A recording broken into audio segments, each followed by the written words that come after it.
How y'all doing? So, I got some new knives, as you can probably tell by the name of the video and probably the thumbnail. And to start off with, I have a new SixLeaf. This is the SL09. Just like all the others, it's rattlesnake design. This is in D2, and quite a bit different than what I saw from initial pictures on this thing. Most of them will get the pictures kind of something like that. But really doesn't show you the fact that this is very flat until you get down to kind of a secondary bevel way down here. Kind of like you would get out of a scandi grind or, like a scandi grind kind of thing, which really doesn't happen all that often on folding knives. Probably because a lot of their good use is through, fixed blade sort of things. Batoning and other bushcraft kind of things.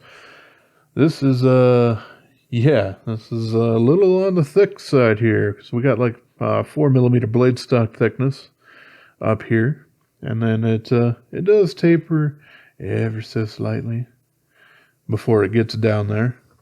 This is in D2 steel, and this one actually took me quite a bit of effort to get it to a nice spot here. It is hair popping sharp now, but it did take a long time for me to actually get it there. This does kind of have a bit of that Tonto-ish kind of thing there, but we don't have any transition going on whatsoever. We just kind of have a little bit more upturned belly sort of thing. Yeah, it's kind of interesting. We got a fairly thick handle on this thing. It's like 0.62 of an inch, if I remember right. We got that standard generic folded over deep carry clip and some really thick button screws on there, unfortunately. But it's still nice and easy to get out of the pocket. And I do like that it is sitting on a smooth portion of the G10 handles because the top and bottom here are very aggressively milled, so it's very grippy on the top and bottom here. You could probably use this as a cheese grater or something like that if you really needed to. It's got kind of this little upturn thing here, which, now that I think about it, does remind me of the Tucson 127 from Wong. It just kind of has that same little vibe there. Obviously, it's a little bit different. Not saying that it was, copied or plagiarized or anything like that, but it does remind me quite a bit of it. And because of that, you can flick the thing out. Sometimes if you're better at that, because this one doesn't have that much of the hole that the TS127 does, it's a little bit more difficult for me to do the reverse flick, but hey, it's there. As well as, of course, the flipper tab there. Something I've noticed kind of strange with this one in general is, it's fairly thick, but none of this is actually contoured on the end here, on both the top and bottom. So that doesn't bother me if I'm using it in, this saber grip at all. This is fairly comfortable for me. But if I do actually switch over to doing a hammer grip or, the reverse version of that, I end up getting poked and, just a lot of sharp corners and whatnot that I end up feeling there. It's not exactly the best for that, but, in that standard saber grip, it's fine. And the pinch grip, it's also fine. So, a little interesting. I wouldn't mind seeing a little bit more contouring on the circumference of those scales, but otherwise, it's it's a strange one. That is for sure. Okay, so I have another couple of SixLeafs that I've got in as well, and these are itty bitty little tiny fixed blades. This is the SL05 and 06, or maybe 5 and 06. I don't remember which one is which. But yeah, I wasn't super interested in these guys, but I got them for very, very cheap. I want to say like $7 for this guy and 11 or 12 for this one. And it's kind of interesting as they do have genuine leather sheaths for them. You know, not exactly the highest quality or thickest leather out there, but hey, what are you gonna do? I paid $7 for this darn thing. These are both in 440C steel. You can see they're fairly thick. This one is it's not my favorite. Let's put it that way. We have just a touch over an inch blade on here, and we do have like just a little bit of a hook there to try to get a second finger on, and that will end up digging into your finger in a good way when you're cutting with it to try to make that just a little bit better. But yeah, for me, this is just way too darn small, but I was interested. Now, I did grind a little bit here that I probably shouldn't have when I was trying to sharpen this guy up, but I didn't really care that I was marking it up, as this thing is very inexpensive, and I wanted to get a nice edge on it from heel to tip, and so I did. This one is a little bit larger, as you can see, also in 440C. Both of these have this ring that kind of doubles back and isn't attached in the back there. I'm not quite sure what manufacturing process made them go with this kind of thing, or if there is a different idea behind it. I'm not sure. But this kind of reminds me of a bird and trout knife. However, most of those I'm used to seeing actually loop around on your pinky finger. And there is absolutely no way that I have the room to be able to do that. The reason why you would loop that onto your pinky is because you can let that fall and have basically all of your fingers. And then you could swing the thing back up to do any cuts and whatnot that you might want to do. This, however, uses your ring finger, which is a little different there. Me, it feels just a tiny bit cramped, but I think somebody with a little bit smaller, you know, kind of normal sized hands probably isn't going to have any trouble whatsoever with it. It's got some fairly wide jimping here, fairly thick blade stock on this thing too. This thing doesn't go down to that thick of an edge down there. I did end up sharpening this up because both of them didn't come incredibly sharp. And yeah, so I've now sharpened these to about 20 degrees because that's generally where I end up doing most of my 440C. And you can see it still does have a bit of a shoulder on there. Yeah, so this guy will slide in there and then has that little hole cut out in the leather for it. And just a snap. Not anything special. It's not a pull-to-dot snap or anything like that. And I do pretty much imagine these sheaths will fall apart pretty quickly because they're not exactly an expensive knife. But hey, there we go. There's some SixLeafs. Let's see. So the next one up here is another Miguron knife. This is a Velona. And kerchunk, this thing is not a small knife. I think I got about 4 inches here. Yeah, basically 4 inches. Which, hey, I'm all for, so that's neat. This thing has some strangeness to it. For one, this thing came with a fairly loose pivot. It was easy enough for me to tighten up, but yeah, because of that, it had a really funky kind of off-center look to it, which made me kind of look at it questionably as soon as it came out of the box, but tighten it up and it was okay. And yeah, this one does have those shadow boxed liners that I'm not a super big fan of, but mostly where you end up interfacing with it, it's ground down so that your thumb actually does meet with the G10 and everything like that, so it's not all that bad on the top. What I think is a little annoying is just how much of that liner is exposed on both sides on the bottom, which isn't something that I've really had too much of a trouble with other knives. It's not so much a problem down here, but just with how much liner is exposed here, especially on the lock bar side, it's just a little strange. They're nice and crowned, so they're not feeling super like they're digging into you or anything. But yeah, it's just a little strange. Speaking of crowning, the top of the blade is fully crowned as well.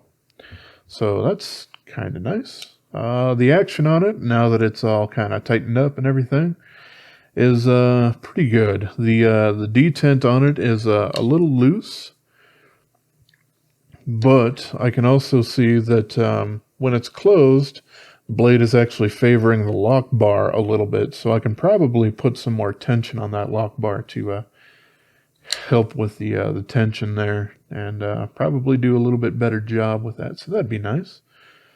And let's see, so you can see like right over here, it's just a little funky on the grind. That's perfectly fine, but this swedge thing here is interesting in the fact that it's not even whatsoever. Like this part ends here, and that part ends way up there. So like it doesn't look different if you're looking at it on either of its facades, but they are very much not equal. And I mean, to me, that's a cosmetic thing. It's not really going to affect the ability of the knife to cut or do any of its tasks or anything like that. But it is another one of those fit and finish kind of things that this one isn't as bad as that Vaso that I got a little while back. But still, it's, they do have, it seems to be just, at least on their budget stuff, a little bit more lax quality control than, a lot of other companies, especially in the same price range, are doing. So I hope that they kind of do address that in future models and whatnot. I have not taken a look at any of their more expensive models, mostly because I've now taken a look at a couple of their budget ones, and they have some issues. So for me, it makes it a little bit more difficult for me to want to spend a whole lot of money to just to see if something ends up having a better fit and finish overall. Yeah, so that's a little interesting. But hey, I mean, as far as the design, I do quite like it. I really do like the length on it. That's nice. I'm sure a lot of people probably don't want something anywhere near this large, and that's cool. But I'm glad that they made it, and I'm glad that I have it. This is supposedly the gray color, but to me it looks a lot more tan.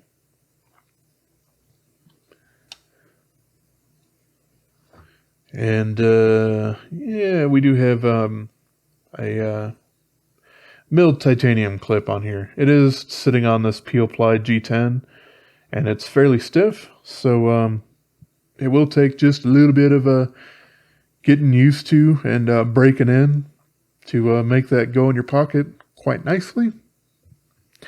And it'll probably take a while to wear down a little bit of that Peel-Ply texture there, so it doesn't try to chew up your pants. Yeah, I'm vastly aware of that from carrying a Manix 2 XL for many years, or the Cold Steel Recon 1, or I guess even the paramilitary 2s that use that. So hey, it's not exclusive to them or anything like that, but I do like when companies do kind of consider that and give you a landing patch. Kind of like this. But, alright, yeah, that's the Miguron Velona. And the last one I was super excited to get.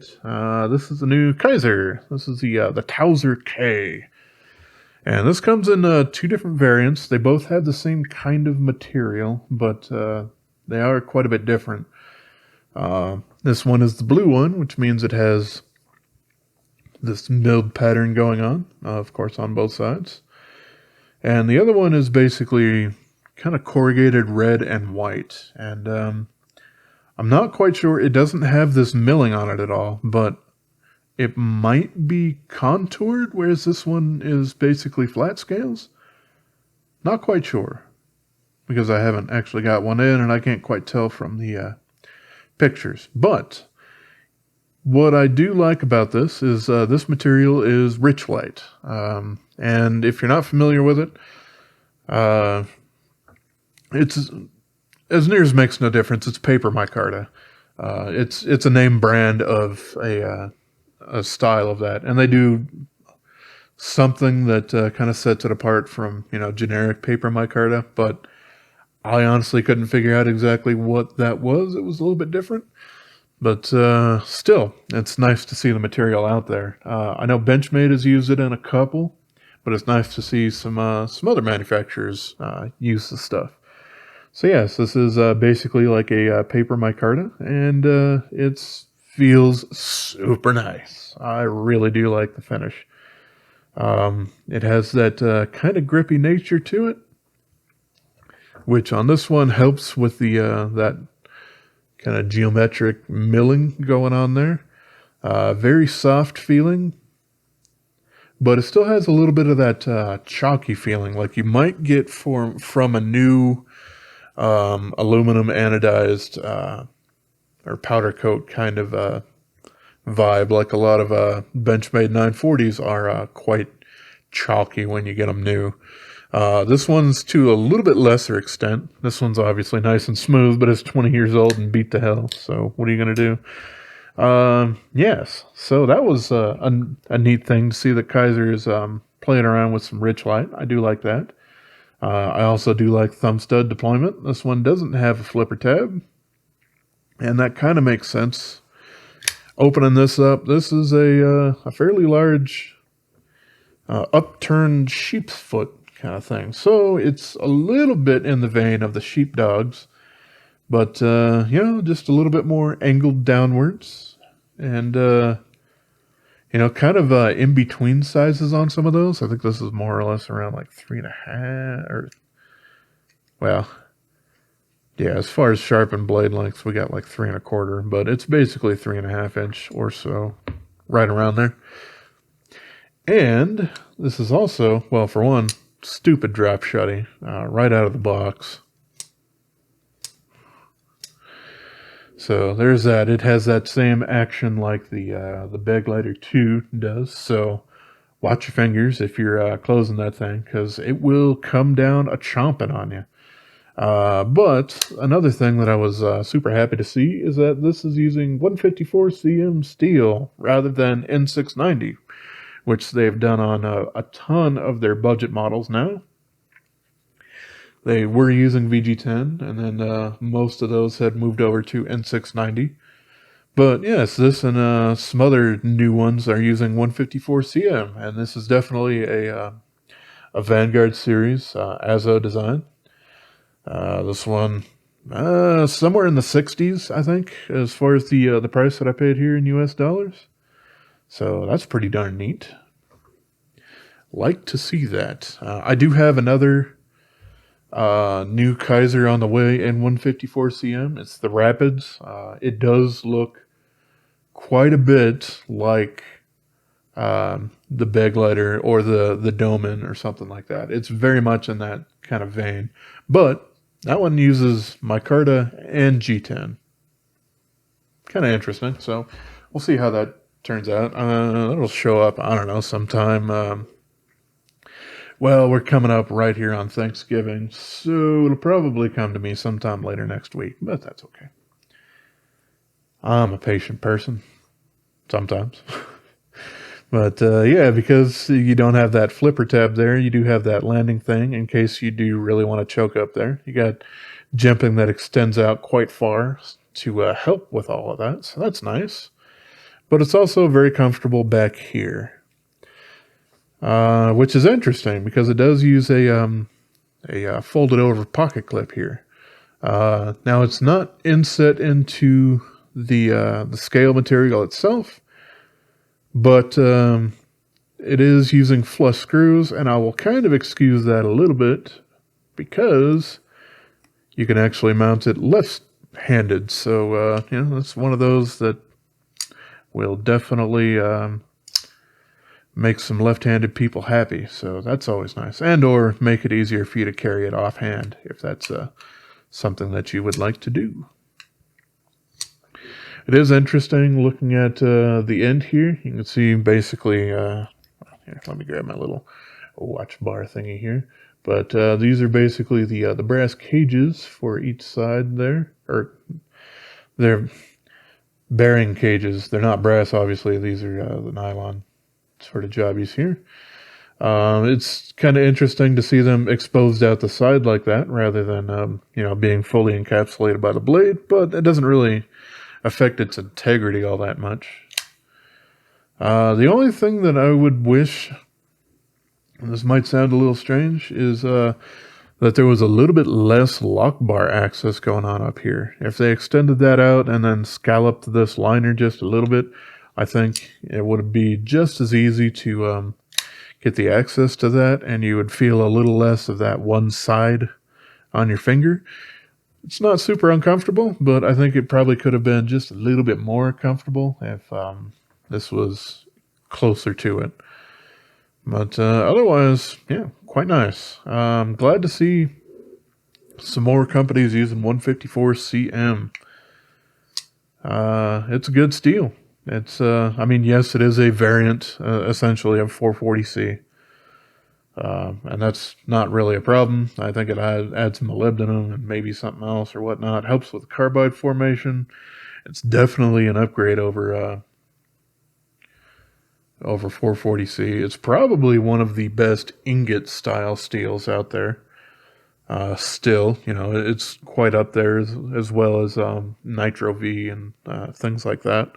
It's pretty good stuff. And also, I might want to mention that the DC53 steel that's used on here, as well as crewware, is basically variants or forks of D2. So, starting off with a base that works and improving it, not a bad thing. There is a powder metallurgy version of it. That's CPM 154. And from what I can tell so far, it helps a little bit with consistency, but it's not, crazy night and day difference between that. Kind of like a D2 and CPM D2. It's, it helps out some things a little bit, but doesn't drastically change the overall properties of it. So, I'm glad to see that Kizer's using this a little bit more in their budget stuff instead of seeing N690 and some other stuff on a lot of stuff. I don't mind N690, but hey, if I have my choice between that and 154, I'm going to choose 154, so I did. Yeah. So, had some fun here with some new knives. I got a couple more kind of on the way. Like I said, I do have that other Kizer, the Rapids, that should be interesting. And I have some new Wong design, I do have some new Tucson's that are coming to me as well. I have two new Jelly Jerry designs, the 213 and 215, if I remember the numbers correctly there. And then I have another Wong design, one that's a fairly new one, maybe the TS 287, 286. I don't remember exactly what that one is. I just won it the other night, and so that'll probably take forever to actually get to me, but that's okay. But hey, I got me some knives and happy about it. So yeah, I will probably try to go ahead and sharpen these two up. That should be fun. See how well this DC53 ends up sharpening up. I did, of course, do that on the Vaso earlier. Sorry, I think I did refer to it as the Vera or something like that in the video I was talking about it in. Just kind of stupid. Oh well. Live and learn, I guess. I don't know what was going on in my head because I had that written down correctly. Whatever. Anyway, that's in the past. I've moved on now, and so should you. So, speaking of moving on, you should probably move on to another more interesting YouTube video. And and leaving it at that, I will say I appreciate y'all for watching, and as always, have yourself a wonderful rest of your day, yo. Scream.